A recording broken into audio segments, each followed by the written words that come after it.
Hello दोस्तों, आप सभी का स्वागत है टारगेट पीएससी यूट्यूब चैनल पे। अभी हम लोग निबंध लेखन की श्रृंखला में एक नए निबंध जिसका शीर्षक है पैसा न कौड़ी बीच बाजार में दौड़ा दौड़ी को देखेंगे। यह निबंध बिहार के प्रसिद्ध लोकोक्ति पर आधारित है। यह निबंध एग्ज़ाम के दृष्टि से काफ़ी इम्पोर्टेंट है क्योंकि इस तरह के निबंध बीपीएससी मेंस के तीसरे खंड में आते हैं।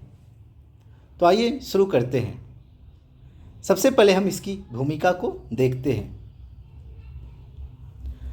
भारत एक विविधताओं से भरा हुआ देश है जहाँ पर कहावतों और मुहावरों के माध्यम से समाज की गूढ़ सच्चाइयाँ सरल भाषा में समझाई जाती है। इन्हीं में से एक प्रसिद्ध लोक कहावत है, पैसा न कौड़ी बीच बाजार में दौड़ा दूड़ी। इस कहावत का अर्थ है, यदि आपके पास पैसा नहीं है तो बाजार में आपकी कोई अहमियत नहीं है। लोग आपकी बात नहीं सुनते, आपसे दूरी बनाए रखते हैं। यह कहावत समाज में पैसे की अहमियत, बाजार की स्वाभाविक क्रूरता और गरीबी की हकीकत को दर्शाती है। यह सिर्फ आर्थिक व्यवस्था पर नहीं बल्कि सामाजिक सोच पर भी गहरा व्यंग करती है। तो आप इस तरह से इसकी भूमिका बना सकते हैं। आप चाहे तो कुछ किसी अपने रूप में भी निबंध की भूमिका को लिख सकते हैं। तो आइए हम अब देखते हैं इसका मुख्य भाग। सबसे पहले हम बाजार और पूंजी एक अनोखा रिश्ता को देखते हैं। आज के उपभोक्तावादी युग में बाजार वह स्थान है जहां हर चीज़ की कीमत है, चाहे वो वस्तु हो या व्यक्ति की काबिलियत। लेकिन एक चीज़ जो बाजार की भाषा में सबसे ऊपर है वह है पैसा। यदि आपके पास धन है तो आप एक ग्राहक हैं, आदरणीय है, नहीं तो आपकी उपस्थिति भी अप्रासंगिक हो जाती है। तो फिर आप एक अच्छा सा उदाहरण लिख सकते हैं, बिना धन के न रिश्ते टिकते हैं न ज़रूरतें पूरी होती है। इस तरह के उदाहरण लिखने से आपका निबंध और भी प्रभावशाली हो जाता है। बाजार का व्यवहार भी यही दर्शाता है, चाहे आप कितने भी ज्ञानी क्यों न हो, यदि आपके पास क्रय शक्ति नहीं है तो बाजार में आपकी कोई जगह नहीं है। अब नई सब हेडिंग के साथ शुरुआत करते हैं। क्या? अब गरीबी और अपमान का संबंध।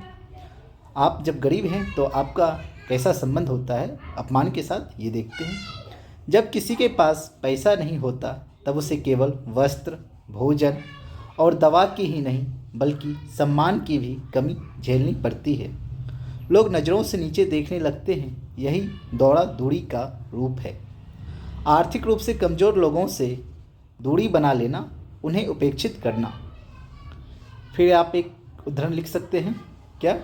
गरीब की कौन सुनता है, अमीर की खामोशी भी ताली बजवाती है। यह बात आज की सच्चाई बन चुकी है। भले ही गरीब कितना भी ईमानदार हो, मेहनती हो, लेकिन जब तक उसके पास क्रय शक्ति नहीं होती समाज उसे तिरस्कृत ही मानता है। अब आप एक नई डायमेंशन को ओपन कर सकते हैं। क्या? सांस्कृतिक और सामाजिक परिप्रेक्ष्य। अब आप देखते हैं क्या, भारतीय समाज में हमेशा से आर्थिक स्थिति का व्यक्ति के सामाजिक स्थान से गहरा रिश्ता रहा है। एक धनवान व्यक्ति को समाज में अधिक सम्मान और प्रतिष्ठा मिलती है। शादी विवाह, रिश्ते नाते सब में सबसे पहले यही पूछा जाता है, क्या करते हो, कितनी आमदनी है। यह सोच समाज को इस कहावत के और निकट लाती है। फिर आप एक उदाहरण लिख सकते हैं, धन रहे तो जन रहे, बढ़ना न मान न मोल। इस कहावत से भी यही संदेश निकलता है कि पैसा आज के समय में व्यक्ति की असली पहचान बन गया है। फिर आप एक नई डायमेंशन को लिख सकते हैं। क्या? बाजार में भाव नहीं, भाव में बाजार। आज के डिजिटल युग में जहां ऑनलाइन शॉपिंग और मार्केटिंग का बोलबाला है, वहां भी यही मूल बात है, पैसा। कोई भी ब्रांड, कोई भी सेवा आपको तभी मिलेगी जब आप भुगतान करने की क्षमता रखते हो। भावनाएं, संस्कार और शिष्टाचार, ये सब बाजार की दृष्टि में गौण हो जाते हैं। वहाँ बस एक ही पैमाना होता है, पैसा। यही कारण है कि गरीब आदमी सबसे ज़्यादा प्रीत होता है, चाहे इलाज हो, शिक्षा हो या रोजगार।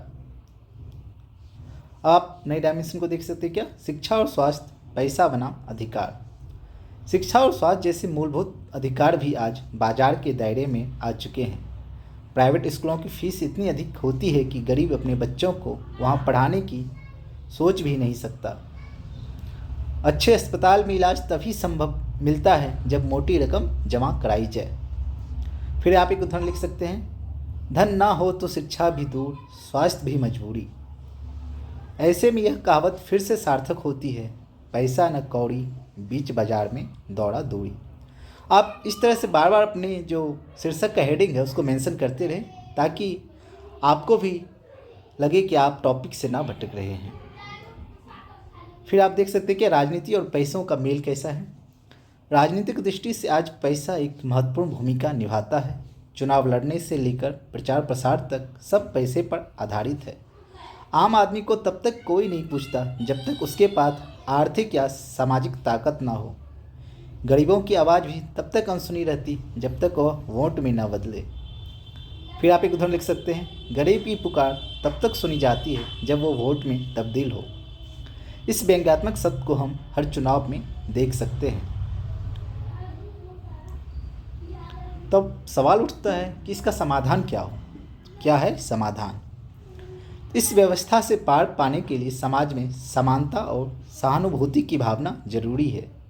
यदि समाज अपने हर वर्ग को समान दृष्टि से देखे तो यह दौड़ा दूरी कम हो सकती है। क्या किया जाए इसके लिए? शिक्षा को समान रूप से सुलभ बनाना। अगर शिक्षा सबको समान रूप से सुलभ हो तो सबके बीच खाइयाँ भी कम होगी। स्वास्थ्य सेवाएं सस्ती और सबके लिए उपलब्ध हो। गरीब को स्वरोजगार और प्रशिक्षण के अवसर देना। सामाजिक सोच में बदलाव लाना कि पैसा ही सब कुछ नहीं है। यह क्या है? ये सबसे इम्पोर्टेंट चीज़ है। अगर समाज यह मान ले कि पैसों के अलावा भी किसी की इम्पोर्टेंस होती है, महत्वपूर्ण होते हैं लोग, तो इससे समाज में काफ़ी बदलाव आ सकता है। तो हम निष्कर्ष पे पहुँचे हैं। निष्कर्ष आप एक उदाहरण के साथ समाप्त कर सकते हैं क्या? पैसा जरूरी है लेकिन इंसानियत उससे भी बड़ी चीज़ है। कहावत पैसा न कौड़ी, बीच बाजार में दौड़ा दूरी, समाज का कड़वा लेकिन सटीक सच है। यह कहावत न केवल बाजार की वास्तविकता को उजागर करती है बल्कि हमें सोचने पर मजबूर करती है, क्या हम एक ऐसे समाज की ओर जा रहे हैं जहां मानवीय मूल्य पीछे छूटते जा रहे हैं? हमें चाहिए कि हमें पैसों को साधन माने, साधन नहीं। और गांधी जी ने एक अच्छा बात कही है कि साधन ही सर्वोत्तम, साधन भी आपका उचित होना चाहिए,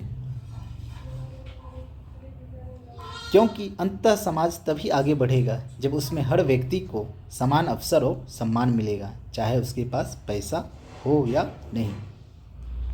तो ये थे निबंध। आशा करता हूँ आपको ये पसंद आया हो।